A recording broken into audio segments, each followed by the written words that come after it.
एक धब्बा, और मुझे इसे कहने में कोई वो नहीं है, लेकिन हाँ मतलब आप देखिए कि किस तरह से वो एक धब्बा साबित हुआ। और इसी महीने की बात कर रही हूं मैं, जब सुप्रीम कोर्ट की ओर से ये कहा गया, बरी हो गए वो।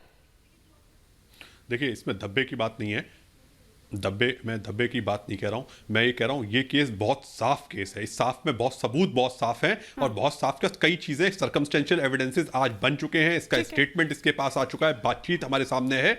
सबसे बड़ी बात, देश की सर्वोत्तम टीम हमारे सामने है और देश न्याय चाहता है। सारे अधिवक्ता एक साथ एक रूप में कह रहे हैं, इसके लिए जो भी न्याय, जो सर्वोत्तम व्यवस्थाएं होंगी वो लोग करेंगे। ठीक है। ओपी सिंह जी, जाहिर सी बात है, अभी कुछ ही देर में हमारे सहयोगी जानकारी दे रहे थे कि रात 8 बजे दरअसल ये मीटिंग शुरू होगी। पुलिस के तमाम जो आला अधिकारी हैं वो इस बैठक में होंगे। अब आगे किस तरह से बढ़ा जाए, क्योंकि देखिए उत्तराखंड और हिमाचल ले जाने की भी बात हो रही है, नार्को टेस्ट की भी इजाजत मिल गई है। किस तरह से अब आगे बढ़ा जाएगा, क्योंकि ये भी तो हो सकता है कि खेल वही हो गया हो, यहाँ भी गुमराह करने की कोशिश हो रही है। बस दिल्ली के जंगल खंगाले जा रहे हैं, वो खाक छानी जा रही है, वहां भी गुमराह किया जा रहा है।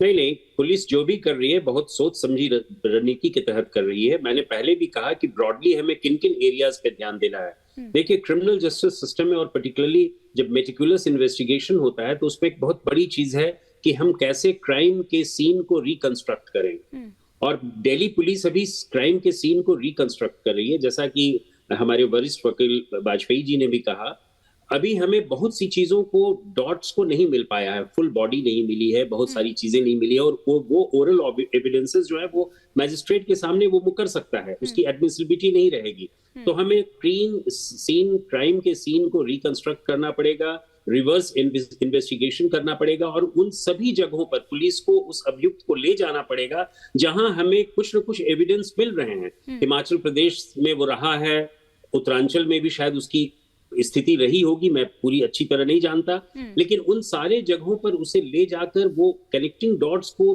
कोरबोरेट करने की जरूरत है।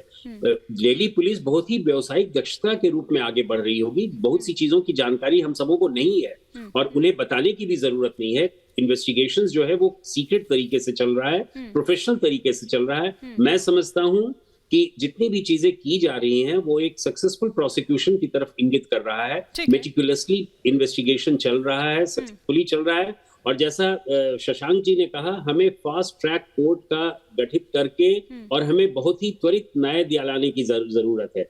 हमने देखा है 1985-86 में जब दहेज एक्ट बना था, उस समय महिलाओं को जला दिया जाता था, उनके इन-लॉज के द्वारा जला दिया जाता था, और उस समय भी इसी प्रकार की चिंगारी आती थी। बहुत सारे वकीलों को हमने देखा उत्तर प्रदेश में, मुरादाबाद में और अन्य जगहों पर, जहां उस समय वीडियो कॉन्फ्रेंसिंग का सिलसिला नहीं था, उस समय ये व्यवस्था नहीं, टेक्नोलॉजी इतनी एडवांस नहीं थी कि हम अक्यूज को वीडियो कॉन्फ्रेंसिंग के जरिए मैजिस्ट्रेट के सामने प्रोड्यूस करें। लेकिन आज हमारे पास सारी टेक्नोलॉजी है, उससे हमारी बेटर पुलिसिंग, बेटर इन्वेस्टिगेशंस हो रहा है। मुझे पूरा विश्वास है दिल्ली पुलिस की इन्वेस्टिगेटिव कैपेबिलिटी पे कि वो सब चीजों को देखेंगे और उसके बाद सक्सेसफुल प्रोसिक्यूशन की तरफ ले जाएंगे। सक्सेसफुल प्रोसिक्यूशन जिसकी बात कर रहे हैं। इससे पहले कि मैं जयंती दत्ता और डॉक्टर चोपड़ा का रुख